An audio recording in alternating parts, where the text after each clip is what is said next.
ഇറാന് നേരെയുള്ള അമേരിക്കയുടെയും ഇസ്രായേലിന്റെയും സൈനിക നീക്കങ്ങൾ തുടങ്ങിയപ്പോൾ എല്ലാവരും വിചാരിച്ചു ഇതാ 2 ദിവസം കൊണ്ട് ചുരുട്ടിക്കൂട്ടി മൂലയ്ക്കിടും ഇറാനെ എന്നുള്ളത്.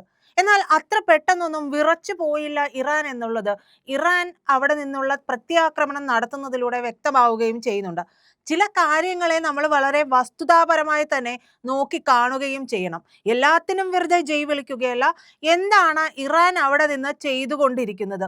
ഇറാന്റെ ഒരു ഭരണമാറ്റമായിരുന്നു അമേരിക്ക ഈ ഒരു ആക്രമണം വഴി ലക്ഷ്യമിട്ടിരുന്നത് എന്നുള്ളത് നിങ്ങൾക്കും എനിക്കും എല്ലാവർക്കും അറിയാവുന്ന ഒരു കാര്യമാണ്.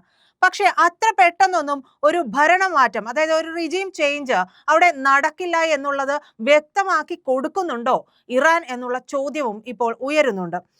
പക്ഷേ എന്തായാലും ഈ ഒരു ആക്രമണത്തിൽ സംഭവിച്ചിട്ടുണ്ടെങ്കിൽ അമേരിക്കൻ ഇസ്രായേലി ജനറൽമാരൊക്കെയും ഒന്ന് ആശങ്കപ്പെട്ടിട്ടുണ്ട്.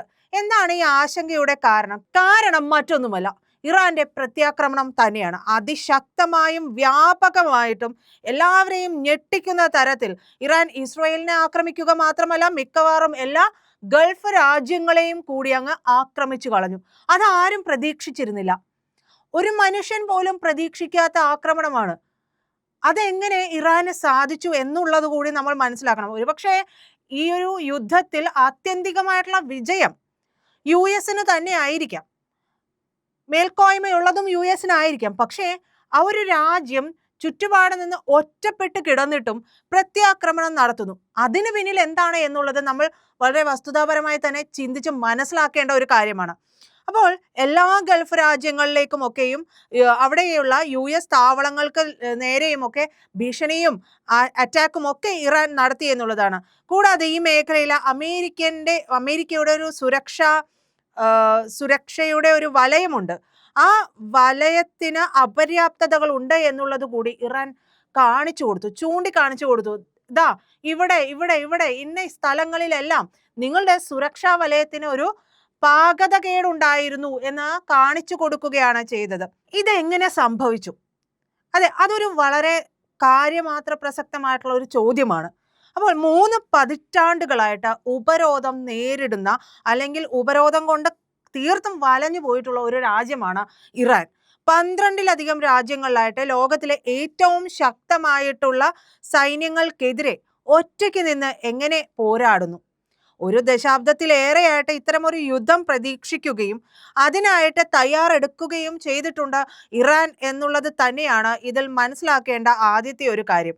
ഈ സൈനിക തന്ത്രം മെനയുന്നതിൽ അവർ ഒരു പടി കവച്ചു വെച്ചോ ഇസ്രായേലിനെയും ഇറാനെയും എന്നുള്ള ചോദ്യം അവിടെ ഉയരുന്നുണ്ട്.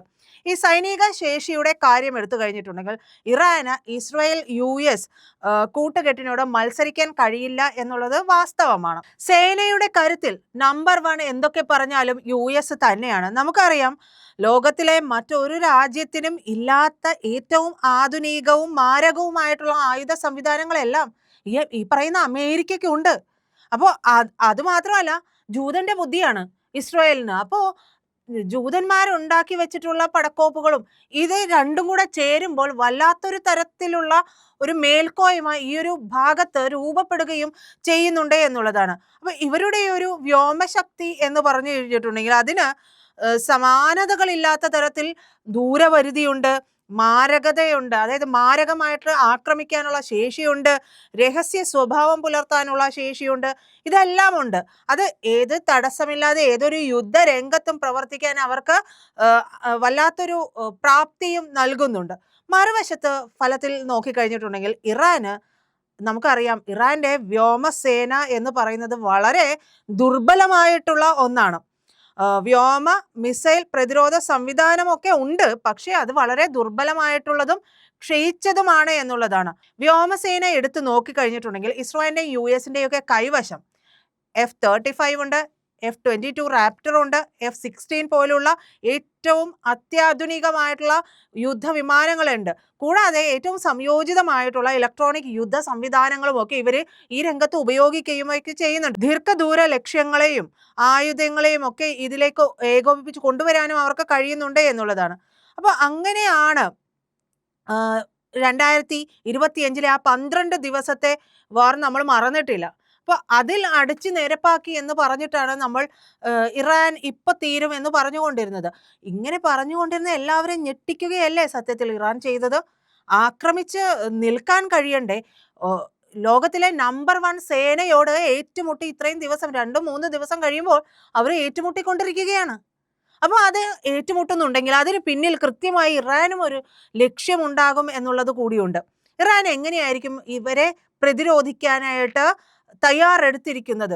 അപ്പൊ ഇത് കാലാകാലങ്ങളായിട്ട് ഇവർക്കറിയാം ഞങ്ങളിങ്ങനെ ഇത് ചെയ്യുന്നുണ്ട്. ആ ചെയ്യുന്നത് ശരിയാണ് എന്ന് നമുക്ക് പറയാനും കഴിയില്ല.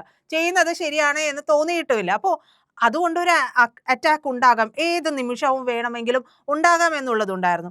അങ്ങനെയാണ് 2025 ആ 12 ദിവസത്തെ അറ്റാക്ക് ആദ്യം ഉണ്ടാകുന്നത്. അപ്പോൾ B1, B2 സ്റ്റെൽത്ത് ബോംബറുകളൊക്കെ യുദ്ധക്കളത്തിൽ വളരെ വിനാശകരമായിട്ടുള്ള ഫലങ്ങളൊക്കെ ഉണ്ടാക്കുകയും ചെയ്തു. ഇത് നമ്മൾ കണ്ട് മനസ്സിലാക്കിയിട്ടുള്ളതുമാണ്. അപ്പോൾ ഇപ്പുറവശത്ത് ഇറാനിലേക്ക് നോക്കുമ്പോൾ എന്താണ് സംഭവിക്കുന്നത്? വേണ്ടത്ര സജ്ജീകരണങ്ങളൊന്നുമില്ലാത്ത പഴകിയതായിട്ടുള്ള ഒരു കപ്പലുണ്ട്.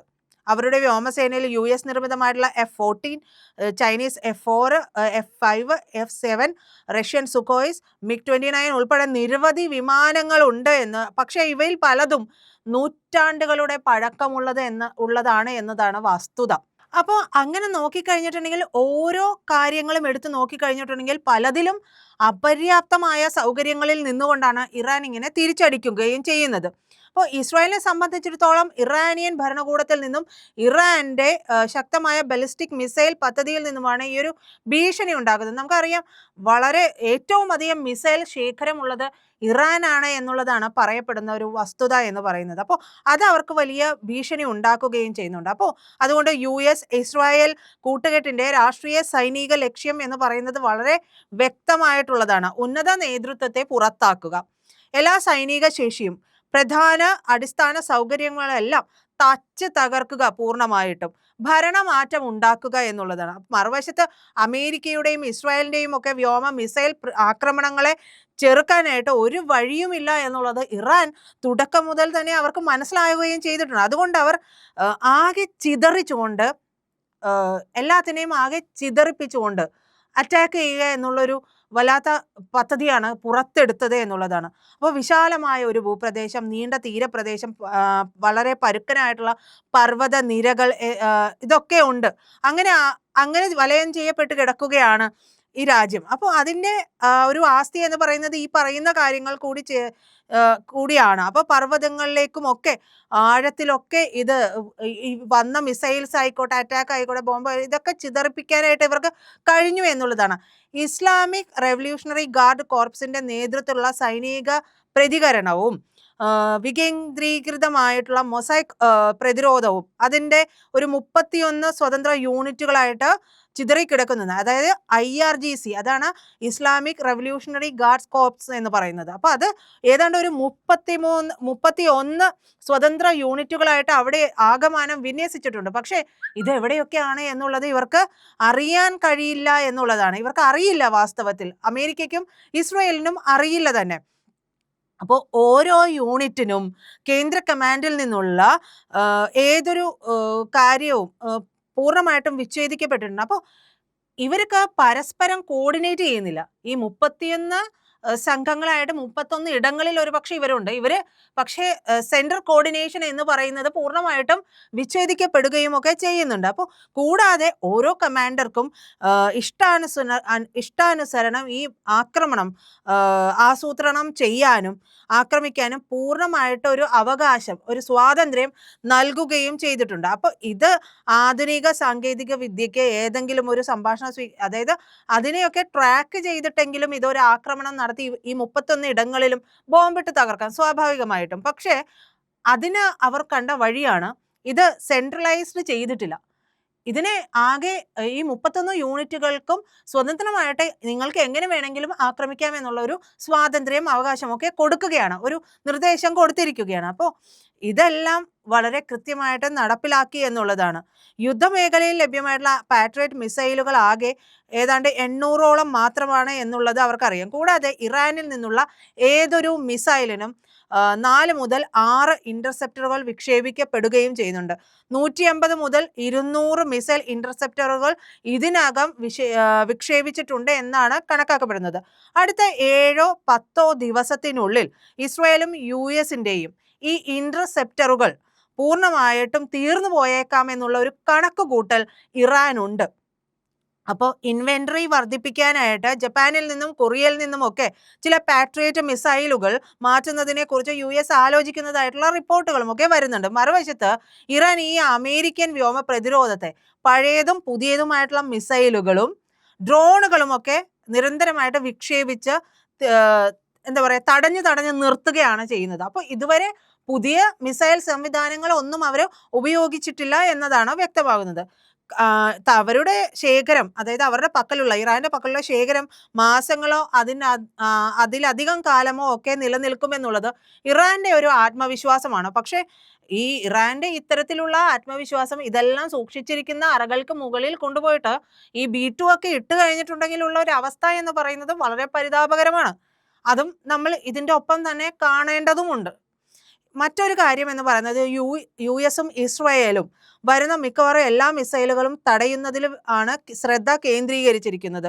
അപ്പോൾ പ്രതിരോധത്തിൽ നിന്ന് രക്ഷപ്പെട്ട് ലക്ഷ്യത്തിലെത്താൻ കഴിയുന്ന ചുരുക്കം ചില കേന്ദ്രങ്ങളുടെ ഒരു നാശത്തിൽ മാത്രമാണ് ഇറാൻ ശ്രദ്ധ കേന്ദ്രീകരിക്കുന്നത്. അപ്പോൾ ടെൽ അവീവ്, ഹൈഫ തുറമുഖം, ജെറുസലേമിന് അടുത്തുള്ള ബെയ്റ്റ് ഷെമെഷ് പ്രദേശം എന്നിവയിലെ ആക്രമണങ്ങൾ, ബഹ്റിനിലെയും ഖത്തറിലെയും നിർണായക ദീർഘദൂര FPS 132 റഡാറുകൾ നശിപ്പിക്കൽ, 10-ലധികം അമേരിക്കൻ സൈനിക താവളങ്ങളിലും ലക്ഷ്യങ്ങളിലും വിജയകരമായിട്ടുള്ള ഒരു ആക്രമണം നടത്തുക എന്നുള്ളതൊക്കെ ഇറാന്റെ ഒരു യുദ്ധതന്ത്രം വിജയിച്ചതിന്റെ തെളിവായിട്ട് നമുക്ക് കണക്കാക്കാം. കാരണം ഗൾഫ് മേഖല ആകെ പരിഭ്രാന്തരായിപ്പോയി. അതുകൊണ്ടാണ് റഷ്യൻ പ്രസിഡന്റിനോടൊക്കെ UAE പ്രസിഡന്റൊക്കെ സംസാരിക്കേണ്ടി വന്നത് എന്നുള്ളതാണ്. അപ്പോൾ അവരുടെ US സൈനിക താവളങ്ങളെല്ലാം, അവിടെയുള്ള എല്ലാ താവളങ്ങളെയും അടിച്ചു എന്നുള്ളത് ഹിറ്റ് ചെയ്തു. ഇറാൻ ഹിറ്റ് ചെയ്തത് കൂടി പറയുമ്പോഴാണ് ഇതിന്റെ ഒരു ആകെ തുക നമ്മൾക്ക് കിട്ടുന്നത്. അതുകൊണ്ടാണ് വീണ്ടും അടി തുടർന്നുകൊണ്ടേയിരിക്കുന്നത്. ഇറാൻ തീർന്നിട്ടുണ്ടെങ്കിൽ പിന്നെ അടിക്കേണ്ട ആവശ്യമില്ലല്ലോ.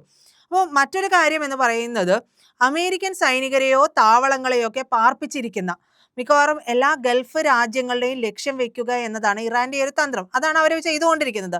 ദുബായ്, മനാമ തുടങ്ങിയ സ്ഥലങ്ങളിലെ ഹോട്ടലുകളിൽ നിന്ന് ഇറാന് അമേരിക്കൻ സൈനികരെ കണ്ടെത്താൻ കഴിയുമെന്ന വസ്തുത കൂടി പുറത്തു വരുന്നുണ്ട് എന്നുള്ളതാണ്. അപ്പോൾ ഇത് അവരുടെ യുദ്ധതന്ത്രത്തിനോട് ചേർത്ത് വയ്ക്കാവുന്ന ഒരു കാര്യമാണ്. അപ്പോൾ ഈ രാജ്യങ്ങൾക്ക് സ്വയം സംരക്ഷിക്കാനായിട്ട് മാർഗമൊന്നുമില്ല. അപ്പോൾ ഇസ്രായേലിലും തന്നെയും കേന്ദ്രീകരിച്ചുള്ള ഈ അമേരിക്കയുടെ ഈ വലയം ചെയ്തെടുക്കുന്ന ഒരു സുരക്ഷയുണ്ടല്ലോ, അമേരിക്ക ഇവർക്കൊക്കെ സുരക്ഷ നൽകുമെന്നുള്ളതാണല്ലോ. സൈനിക താവളങ്ങളോ ആയിക്കോട്ടെ, എന്തും ആയിക്കോട്ടെ, അമേരിക്കൻ കേന്ദ്രങ്ങളുള്ള മേഖലകളിലെല്ലാം അമേരിക്കയുടെ ഒരു പ്രൊട്ടക്ഷൻ നൽകുമെന്നുള്ളതാണ് അമേരിക്കയുടെ വാഗ്ദാനം.